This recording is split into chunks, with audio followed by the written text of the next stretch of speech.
getting the car to London to pick up my Mark 6, which took a fall nearly 4 weeks ago now. My local music shop took the sax off me and then they couldn't do anything with it, which was a bit annoying.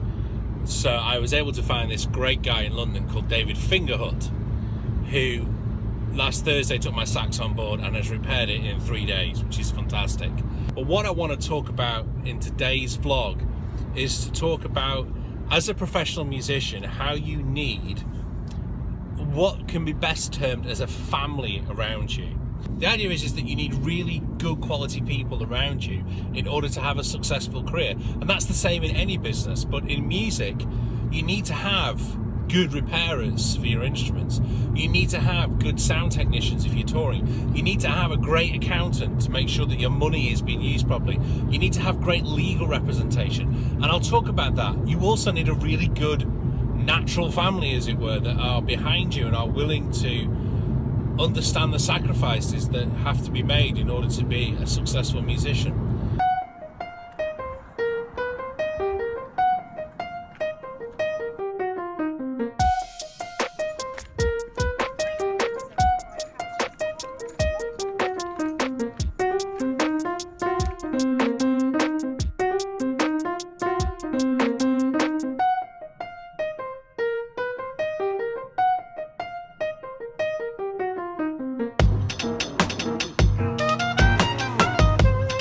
So I was talking in the car about your musical family, and this is you here, okay? And you've got kind of alongside the same line as you, your brothers and sisters, as it were, your fellow musicians, okay? These are the people you need to work with, and they are in the same job as you, they're the same family. But I would say up here, you've kind of got people who are not necessarily musicians, maybe the cousins that are married in or something, or, you know, the analogy can only be pushed so far. But in here, you've got people like your accountant, okay? You've got a lawyer.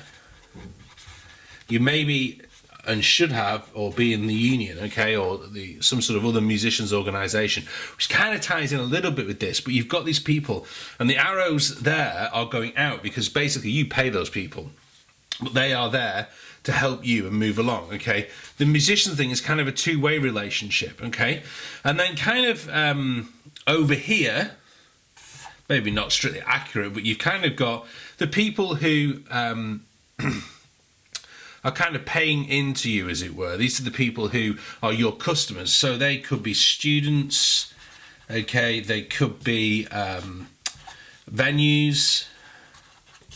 They could be fans, as it were, record sales people, and that arrow's all going in that way, okay?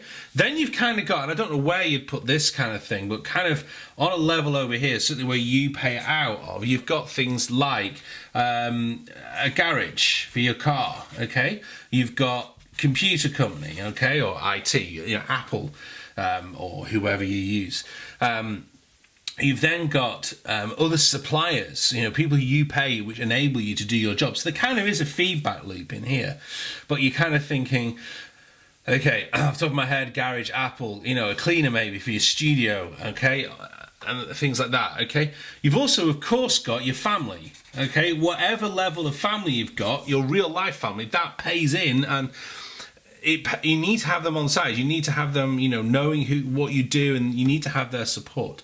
Okay, and then I'd also say down here, another sort of important part, which I've missed off, and I kind of put them as what I was doing yesterday, is repairers or music shops, okay? People who are going to be able to enable your career to take place. I suppose you could kind of put these guys up here, okay? Because it's a two-way thing. It's getting your instruments kept thing. And within that, you know, music shops are up here as well. Kind of can be a little two-way job, but really you're giving out to them because you kind of need those consumables. You need reeds, you need, if you're a guitarist, guitar strings, those kind of things. Then kind of up here, you've got, you know, sort of your musical parents, as it were, which are your teachers, okay?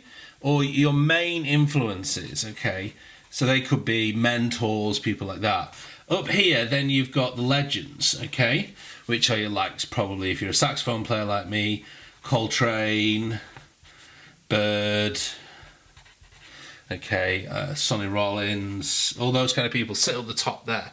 And you can see that, and this is a kind of, I've probably missed something off really important, but this idea, all this has to take place and be happening in order for you to function as a musician, okay? If you take any of these things out of the equation, your music career, your job, and I suppose it's the same for any job, but you're kind of going to be missing something. You're not going to be able to do what you do to the best of your ability without these things feeding in, okay? So it's important to think, and I like to think of it as like a family. So I've got this whole network or family of people who are enabling my job to take place. You know, it says, you know, the old thing, isn't it? It takes a village to raise a child. You know, it takes a village, a town, small town to raise a musician, as it were. So you think, and of course, along this, you know, think about teachers, there could be many different teachers who are feeding into your family tree, okay?